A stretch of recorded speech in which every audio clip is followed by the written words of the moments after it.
بسم اللہ الرحمن الرحیم۔ السلام علیکم ناظرین، کیا حال ہے؟ امید کرتا ہوں خیر و عافیت سے ہوں گے آپ سب لوگ۔ آپ دیکھ رہے ہیں ہمارا یوٹیوب چینل حافظ جواد الطاف۔ ناظرین، سورۃ البقرہ میں اللہ رب العزت نے ایک بہت ہی پیارا واقعہ بیان کیا ہے۔ ناظرین، اس واقعے میں یہ ہے کہ بنی اسرائیل میں ایک بہت ہی نیک اور صالح بزرگ تھے۔ ان کا ایک ہی بچہ تھا جو نابالغ تھا۔ ان کے پاس فقط ایک گائے کی بچھیا تھی۔ ان بزرگ نے اپنی وفات کے قریب اس بچیا کو جنگل میں لے جا کر ایک جھاڑی کے پاس یہ کہہ کر چھوڑ دیا کہ یا اللہ عز و جل، میں اس بچیا کو اس وقت تک تیری امانت میں دیتا ہوں کہ میرا بچہ بالغ ہو جائے۔ ناظرین، بچیا سے مراد یعنی گائے کا بچہ۔ اس کے بعد ان بزرگ کی وفات ہو گئی اور بچیا چند دنوں میں بڑی ہو کر درمیانی عمر کی ہو گئی، اور بچہ جوان ہو کر اپنی ماں کا بہت ہی فرما بردار اور انتہائی نیکوکار ہوا۔ اس نے اپنی رات کو 3 حصوں میں تقسیم کر رکھا تھا۔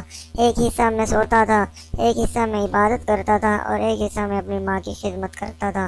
اور روزانہ صبح کو جنگل سے لکڑیاں کاٹ کر لاتا تھا، ان کو فروخت کر کے 1/3 رقم صدقہ کر دیتا، اور 1/3 اپنی ذات پر خرچ کرتا، اور 1/3 رقم اپنی والدہ کو دے دیتا۔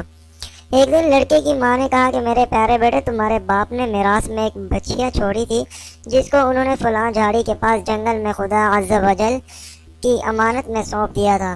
اب تم اس جھاڑی کے پاس جا کر یوں دعا مانگو کہ اے حضرت ابراہیم و حضرت اسماعیل اور حضرت اسحاق علیہ السلام کے خدا، تو میرے باپ کی سونپی ہوئی امانت مجھے واپس دے دے، اور اس بچیا کی نشانی یہ ہے کہ وہ پیلے رنگ کی ہے اور اس کی کھال اس طرح چمک رہی ہوگی کہ گویا سورج کی کرنیں اس میں نکل رہی ہوں گی۔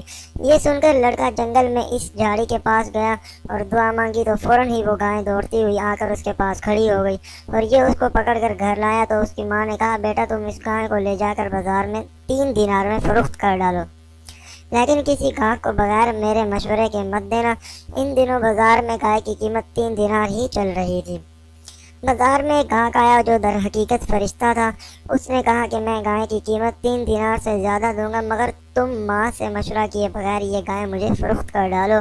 لڑکے نے کہا کہ تم خواہ کتنی بھی زیادہ قیمت دو، مگر میں اپنی ماں سے مشورہ کیے بغیر ہرگز اس گائے کو نہیں بیچوں گا۔ لڑکے نے ماں سے سارا ماجرا بیان کیا تو ماں نے کہا کہ یہ گاہک شاید کوئی فرشتہ ہو، تو اے بیٹا، تم اس سے مشورہ کرو کہ ہم اس گائے کو ابھی فروخت کریں یا نہ کریں۔ چنانچہ اس لڑکے نے بازار میں جب اس گاہک سے مشورہ کیا تو اس نے کہا کہ ابھی تم اس گائے کو نہ فروخت کرو، آئندہ اس گائے کو حضرت موسیٰ علیہ السلام کے لوگ خریدیں گے تو تم اس گائے کے چمڑے میں سونا بھر کر اس کی قیمت طلب کرنا، تو وہ لوگ اتنی ہی قیمت دے کر خریدیں گے۔ چنانچہ چند ہی دنوں کے بعد بنی اسرائیل کے ایک بہت مالدار آدمی کو، جس کا نام عامیل تھا، اس کے چچا کے دونوں لڑکوں نے اس کو قتل کر دیا اور اس کی لاش کو ایک ویرانے میں ڈال دیا۔ صبح کو قاتل کی تلاش شروع ہو گئی، مگر جب کوئی سراغ نہ ملا تو کچھ لوگ حضرت موسیٰ علیہ السلام کی خدمت میں حاضر ہوئے اور قاتل کا پتہ پوچھا تو آپ نے فرمایا تم لوگ ایک گائے ذبح کرو، اس کی زبان یا دم کی ہڈی سے لاش کو مارو تو وہ زندہ ہو کر خود ہی اپنے قاتل کا نام بتا دے گی۔ یہ سن کر بنی اسرائیل نے گائے کے رنگ اور اس کی نسل کے بارے میں حضرت موسیٰ علیہ السلام سے پوچھا، تو بالآخر جب وہ اچھی طرح سمجھ گئے فلاں قسم کی گائے چاہیے تو ایسی گائے کی تلاش شروع کر دی۔ یہاں تک جب یہ لوگ اس لڑکے کی گائے کے پاس پہنچے تو ہو بہو ایسی ہی گائے تھی جس کی ان لوگوں کو ضرورت تھی اور جو چاہیے تھی۔